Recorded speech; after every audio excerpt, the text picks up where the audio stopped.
कटक बंगला साहि स्थित मां सारला सदन ठारे श्री जगन्नाथ अनसर सभा कि प्रकार सेवा कराए से संपर्क में एक आलोचना चक्र अनुष्ठित हो जाइछि।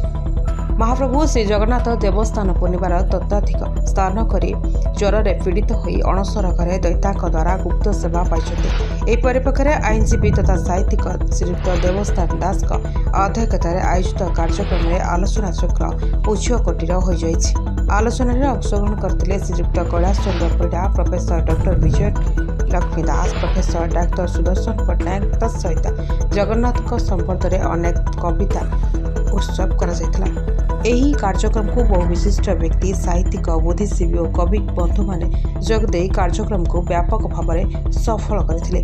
परिशेष में गीत गोविंद गान करा सहित प्रोफेसर डॉक्टर जयंत कुमार स्वाई धन्यवाद अर्पण करथिले। आपण माने समस्ते जानती महाप्रभु स्नान मंडप स्नान कलापर 108 जल से ज्वर रे आक्रांत होती एवं अणसर घरे तांकु पति महापात्र एवं दैता सेवक माने तांकर गुप्त सेवा करती। ये अणसर सेवाटी होउची आम जगन्नाथ संस्कृतिर एक मानवीय लीला।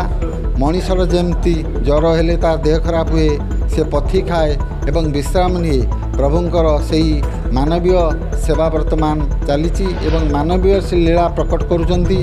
महाप्रभु ज्वर हैला, वस्त्र से परित्याग कले, तले शोइले, तापरे फुलुरी तेल तांको देहरे मर्दन करागला।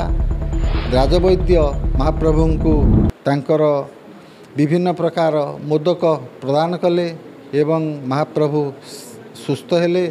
आज महाप्रभुंर चका लगी होइछि एवं ये गोटे जगन्नाथ महाप्रभु गोटे होइछि मानवीय लीला एवं से जगन्नाथ महाप्रभु उद्देश्य वंदे उत्कल पक्षर यही महाप्रभुंर अणसर लीला संपर्क एक आलोचना चक्र आम आज अनुष्ठित करुचु।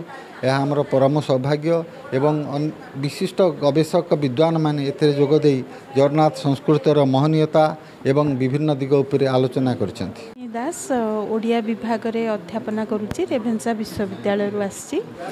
प्रथमे धन्यवाद देवी आमर ये वंदे उत्कल अनुष्ठान को जे कि आज भली गोटे पवित्र दिन में जगन्नाथ संस्कृति संपर्क में ये गोटे आलोचना चक्र आयोजन करिसेंती एवं एभली आलोचना चक्र साधारणतः देखा गले खूब कम होची।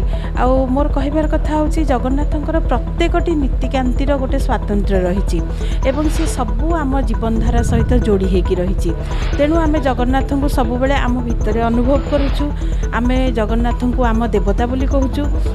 जदि सेटा न होता ताले जगन्नाथ कौन आमर जो पुराण को चलीगले, इतिहास को चलीगले आम देखुचे जे जगन्नाथ राजांग पई कला घोड़ा धला घोड़े जाइकी युद्ध करुचंती। तेणु जगन्नाथ सबु समय रे आम भितर ही अछंती। कहबार आनंद पाए आ भंज साहित्य एवं अन्य साहित्य टे कहे जगन्नाथ कथा कहवाई वंदे उत्कल अनुष्ठान तरफ देवस्थान निमंत्रण रक्षा करी मुझे बड़ा आनंद पाइली। एवं जगन्नाथ होती प्रकृत में मानव देवता। सी बर्तमान असुस्थ जपरी मानवर देहरे ज्वर होची रोग होची, जगन्नाथ पथ चिकित्सा अच्छा से नहीं आरोग्य होइजिबे, नवजौवन लाभ करेंगे, समग्र मानव जगतर कल्याण करेंगे।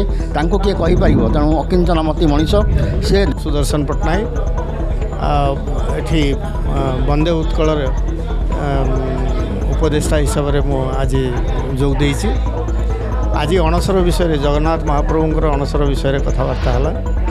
जगन्नाथ महाप्रभु सबुबले तो रत्न सिंहासन उपर सबुदिन वर्ष सारा हुए, किंतु वर्षर 2 दिन से बाहर को आसती। से हूँ स्नान पूर्णिमा आ गोटे हूँ रथयात्रा, जोटा को से स्वयं लीला बोली कहुए।